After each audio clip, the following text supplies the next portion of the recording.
to the Edifice of Trust podcast. The Edifice of Trust podcast is a thoughtful discussion of today's current events from the perspective of America's founding principles. Welcome. From heart-pumping music to head-thumping commentary. It took 20 years, 298 days, 17 hours, and 34 minutes from the end of the First World War until the start of the Second World War. Barely enough time for a new generation of European boys to be conceived, born, and grow up to be soldiers. Veterans Day is not that important a holiday in the United States. There are no fireworks like on the 4th of July. There are no nationally televised parades like on Thanksgiving Day. There are no lawn decorations months in advance of the holiday like for Christmas, and increasingly for Halloween.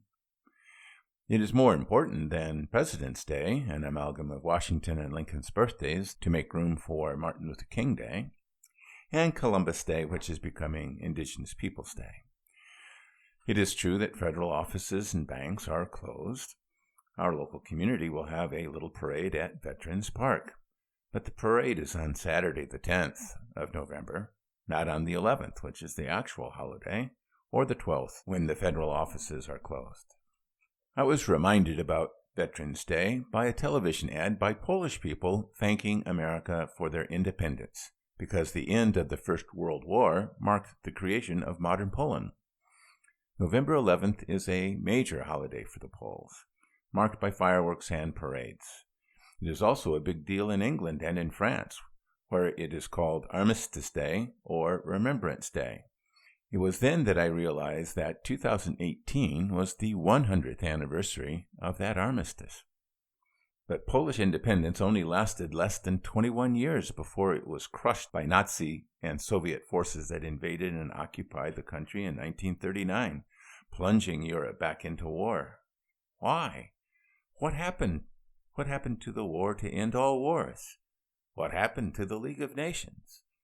There were many reasons why the world was beset by another global war, but one of the most important reasons was that once the war was over, the United States turned its back on the rest of the world. The United States refused to join the League of Nations.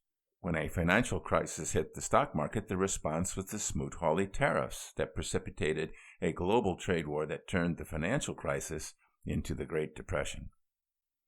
The second global conflagration was much more devastating than the first, with 70 to 85 million deaths compared to 15 to 20 million deaths in the first. Most of the increase due to civilian casualties. But since the end of the Second World War, the world has generally known peace and stability. What was the difference? This time, the United States did not turn its back on the rest of the world. America shepherded the creation of the United Nations and the Bretton Woods financial institutions to administer the peace and to try and stop regional conflicts from metastasizing into global conflicts. It is true that these institutions are deeply flawed and woefully in need of reform and regeneration. And it is also true that the United States and other Western countries have made many mistakes in the last 70 years. That there were still bloody conflicts like the Korean War and the Vietnam War. That there are still regional conflicts, genocide, poverty, starvation, and many other devastating acts perpetrated by humans on other humans. But people are wrong to believe that American global leadership has been a failure. The issue is not that those years could have been better. Of course they could have. But they could have been worse. A lot worse. Without the U.S., Europe would have been behind the Iron Curtain. And bereft of the Marshall Plan, millions would have died, and Western Europe would be playing catch-up just like Eastern Europe, which is now flourishing.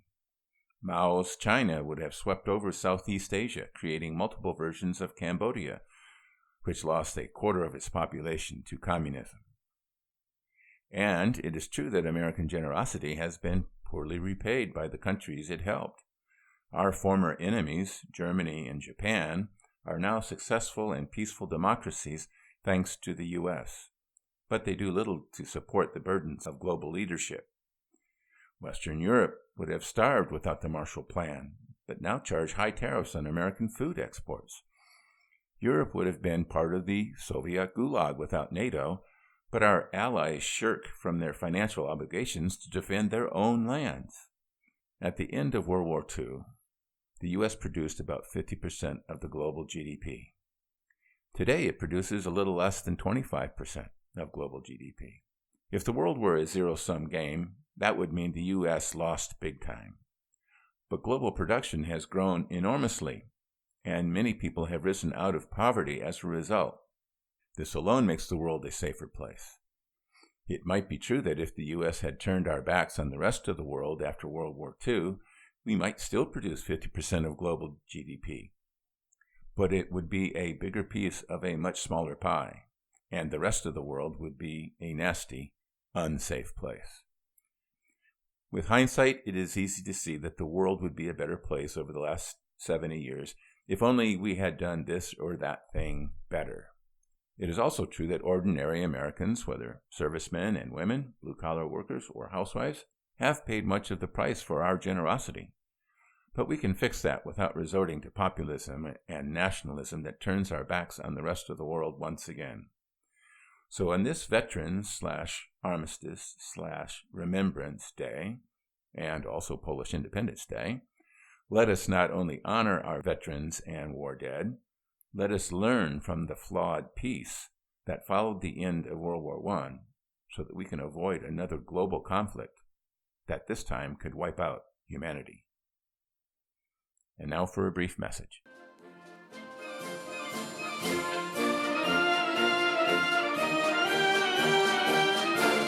Don't forget, my latest book, 2017, A Trumpian Year in Review, is now available in paperback and ebook versions on Amazon, Barnes & Noble, and iBooks. Also available are my previous publications, Principled Policy and Edifice of Trust. And if you want some adventure, try my novel, Tawantinsuyu. More information on these books, plus links to retail outlets, is available on my website, www.edificeoftrust.com. Thank you.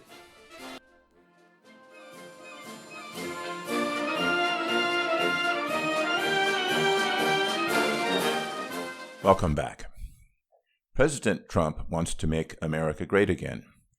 But it was not the America that turned its back on Europe and the rest of the world after the end of World War I that was great. Our doughboys were brave soldiers and turned the outcome of that war from defeat into victory. But it was the GIs that fought in World War II that made up the greatest generation. But it wasn't just the victory that made them the greatest generation. It was also the peace. And if the vision for the future of the victorious Allies was flawed, it was not their fault, because all visions of the future are flawed. And maybe our implementation of the peace made mistakes and errors of judgment. And sometimes our human nature or plain old political expediency led us to act stupidly or against our own principles. But the world after World War II was substantially more peaceful and prosperous than almost any other time in history. And that was a great accomplishment. The institutions created in the aftermath of World War II helped greatly in maintaining the peace and promoting prosperity for many years, but are now in need of reform or restoration. Some of these institutions have been captured by forces inimical to democracy, free markets, and Western values in general. President Trump should use his upcoming trip to Paris to celebrate Armistice Day to reach out to other world leaders that share our values, in addition to French President Emmanuel Macron. But he is probably correct not to attend the related Paris Peace Forum that appears to be little more than a simulacrum of the other failing international institutions. The attendance of Russian President Vladimir Putin and Turkish President Recep Erdogan guarantees that this forum will make little real progress toward real peace. President Macron said earlier this week that the geopolitical climate is reminiscent of the buildup before previous world wars. And he is right. Now is the time for President Trump to start building a strong alliance that will be able to resist the forces gathering against us. NATO needs to be strengthened and expanded to include all freedom-loving democracies. The threats to our civilization and way of life are not limited to the North Atlantic and emanate from all over the globe. President Trump needs to look beyond trade deficits and stock market gyrations. There are greater dangers out there, and America will need all the friends it can get to survive the coming onslaught. On Armistice Day, he needs to remember why that peace did not last. Thank you.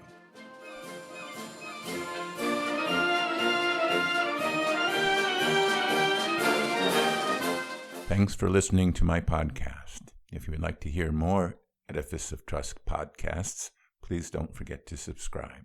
Thank you.